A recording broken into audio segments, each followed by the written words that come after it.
ایسے لگ رہا ہے کہ مقتدرہ شخصیت جو ہے وہ ٹریپ ہو چکی ہے، اس لیے شاید یہ گمان کیا گیا ہے کہ چینی منسٹر کی پریس کانفرنس کے اگلے دن آپریشن کا اعلان کر دیا جائے تو اپوزیشن مخالفت نہیں کرے گی۔ مزید تسلی کے لیے ایپیکس کمیٹی میں گنڈا پور صاحب کو بلا کر بھی آپریشن کا آئیڈیا پھینک دیا گیا۔ اب صورتحال یہ ہے کہ P T I, J U I, A N P سمیت کوئی ایک جماعت بھی اس آپریشن کو سپورٹ نہیں کر رہی، جو کرے گی اسے عوام کے لعن طعن کا سامنا کرنا پڑے گا۔ اگر حکومت یہ فیصلہ واپس لیتی ہے تو دنیا کو پیغام جائے گا کہ مقتدرہ شخصیت کی معاملات پر گرفت کمزور پڑ چکی ہے۔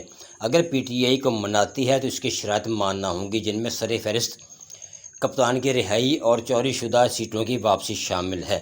ایسا کرنے کا مطلب حافظ صاحب کی چھٹی تصور ہوگا۔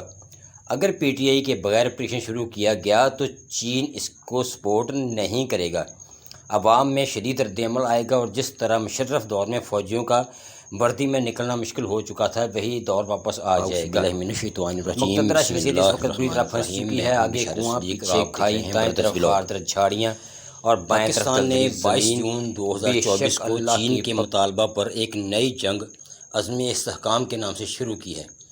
اس کا بظاہر مقصد دہشت گردی اور انتہا پسندی کو شکست دینا ہے اور سی پیک پر حملے روکنا ہے۔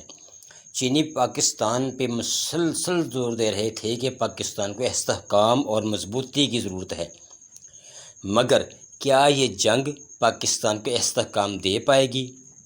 اور اگر سی پیک جو بی آر آئی کا فلیگ شپ پروگرام ہے اور اس پہ حملوں کے پیچھے ایک انٹرنیشنل حکمت عملی ہے، تو کیا محض اس قسم کے فوجی آپریشن سے اس بیرونی حکمت عملی کا راستہ روکا جا سکے گا؟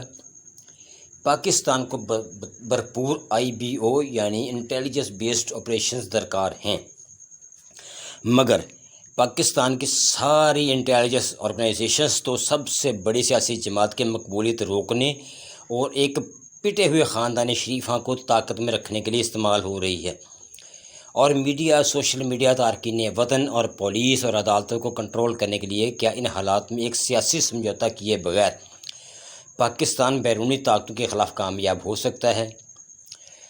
گو کہ ہمیں سوچنے کی اجازت نہیں، مگر ہمت کرتے ہیں، چلیے تجزیہ کرتے ہیں، بحث کرتے ہیں، اپنی ذات کو انجمن بناتے ہیں، اپنی ذات کو انجمن بنا کر سوچیں، تجزیہ کریں کہ کیا یہ ممکن ہے۔ امید کرتا ہوں کہ آپ کسی نہ کسی نتیجے پر، بلکہ مثبت نتیجے پر انشاءاللہ ضرور پہنچیں گے۔ چینل کو لائک اور سبسکرائب کرنا مت بھولیے گا۔ اپنا اور گردنواں کے لوگوں کا خیال رکھیے گا۔ خدا حافظ۔